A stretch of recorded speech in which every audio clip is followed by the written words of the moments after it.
Assalamualaikum warahmatullahi wabarakatuh. Dan ini adalah kisah Rasulullah menangis ketika sholat malam.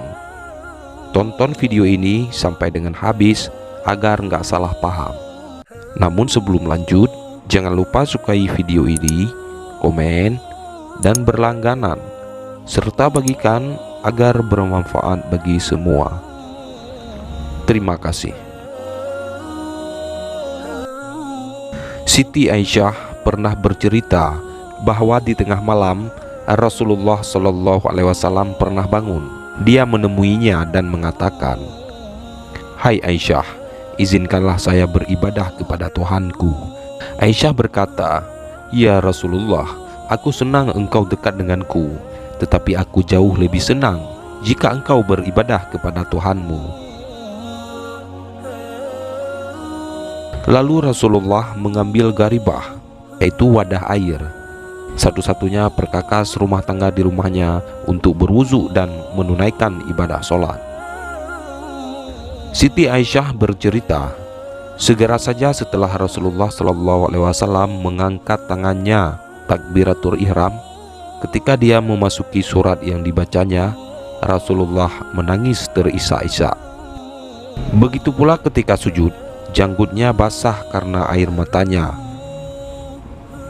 Usai sholat, ketika Bilal memberitahukan bahwa sesaat lagi akan masuk waktu subuh, Rasulullah masih terisak-isak menangis. Bilal bertanya, "Ya Rasulullah, mengapa engkau menangis?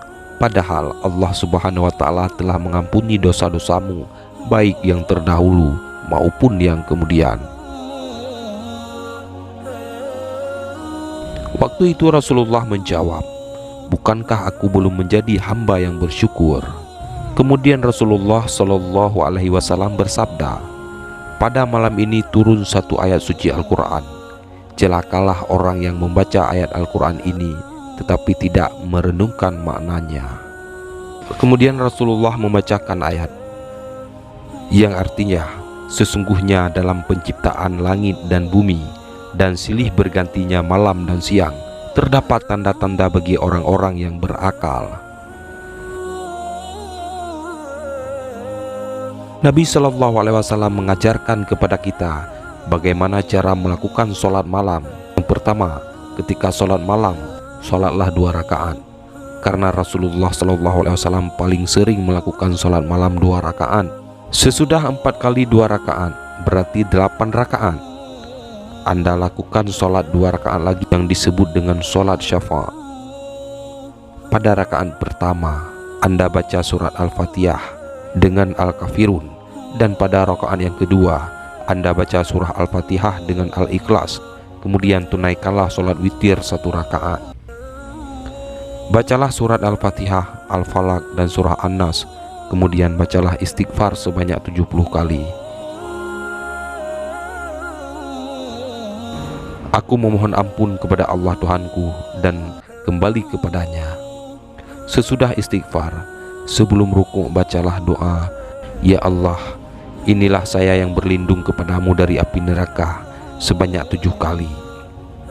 Setelah itu, mohonkanlah ampunan bagi kaum mukminin dan mukminat. Sebut nama mereka satu persatu, paling sedikit 40 orang. Lalu kita rukuk, iktidal, sujud, tasyahud, dan seterusnya. Insya Allah Anda akan merasakan kenikmatan menangis pada waktu dini hari, menangis di hadapan Allah Subhanahu wa Ta'ala. Ini semua dilakukan pada saat sholat sunat, tidak pada sholat fardu. Mengapa? Karena saat sholat fardu kita dianjurkan untuk memperpendek bacaan sholat, sebab boleh jadi ada orang yang hendak melakukan keperluannya di tempat lain. Mungkin juga ada orang yang sangat tua, atau ada di antara pengikut sholat yang sedang sakit. Karena itu, Rasulullah Shallallahu Alaihi Wasallam hanya memperpanjang sholatnya pada saat beliau menunaikan ibadah sholat malam. Pada sholat fardu beliau tidak melazimkan sholat yang panjang.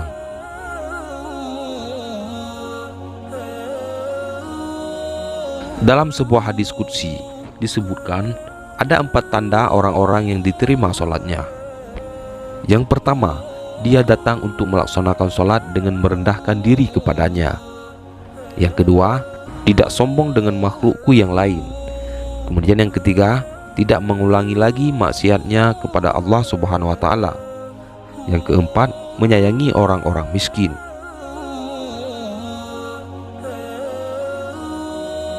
Artinya, kalau seseorang menemukan 4 tanda-tanda di atas, insya Allah dia akan menemukan kenikmatan sholat dalam bentuk yang lain. Dia merasakan manfaat di dalam kehidupannya. Ada kenikmatan tertentu yang dia peroleh dari ibadah sholatnya, bukan hanya kenikmatan menangis, tetapi juga kenikmatan yang lain.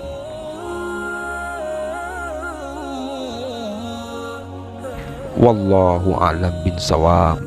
Wassalamualaikum warahmatullahi wabarakatuh.